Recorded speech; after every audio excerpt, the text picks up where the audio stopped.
Denver Summit FC players, leaders, and fans packing Union Station to get the big reveal of the team's kit, aka their jersey. I think it's really inspiring. Remy Kim, along with her mom and her sister, sporting gear already. They waited, though, in a pretty long line to get the official team jersey. It's kind of cool to see so many teams be able to play in this league. The jerseys ranging anywhere from $90 to $150. Some just generic, others with their favorite player's name. For Remy and Reese, we have season tickets. Mom Christine says it's about having representation in Denver. Both my daughters play soccer, and for them to grow up with these kinds of role models and to see what's possible. Denver Summit FC teammate Allie Brazer, a Colorado native. I remember growing up here.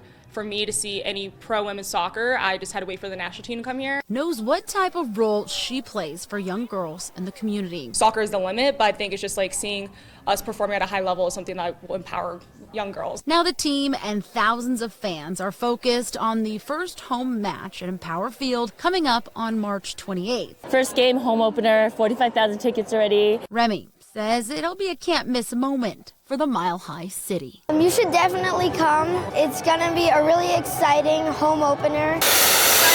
Here at Red Rocks, we're doing a spring cleaning. The first priority has always taken care of the original substance. So for sure we want to remove the layer of dirt, but first priority is not damaging the surface. For me, Red Rocks is really one of the things that puts Denver on the map. It's just such a wonderful venue. It's one of the best music venues in the world. Some people would say it's one of the wonders of the world in itself. I really appreciate and respect the care and attention they give to working on historic places. Where we are cleaning monuments worldwide, so from China, from the Forbidden City until to Brazil, to Rio de Janeiro, the Jesus Christ statue. We have accomplished more than 200 projects in the last 40 years. It's part of their cultural philanthropy program. I believe they did the Space Needle for free. I believe they've done many other buildings for free as well. Doing all these cleaning projects, as all the 200 in the last 40 years, were for free. That makes me very proud, to be part of a team which are working on so important monuments and landmarks like Red Rocks here.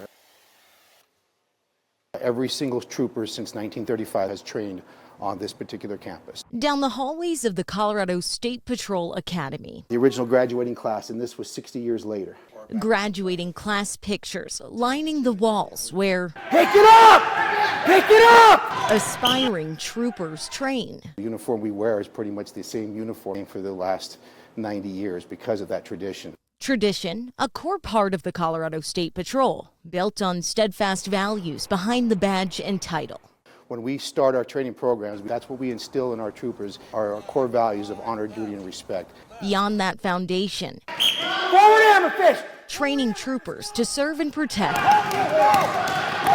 What I tell our cadets is there's no growth without change. Evolves with the times. Things like our virtual reality systems. Sir, could I have you come over here, please? We're doing a lot more of scenario-based training to make sure that we're putting our cadets into environments to where they can make good, clear, conscious decisions. We're always progressing towards that. Let's go. Push your pace now. Push your pace.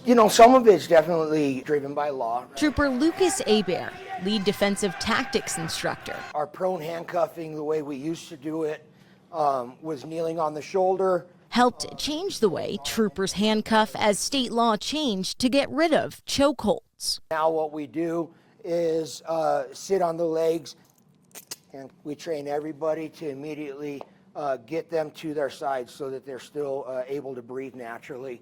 Tweaks to old tactics. We should always evolve, and we should always be looking at our programs and making sure we're doing what's best, not only for the officer, but also for the suspect. Focusing on safety.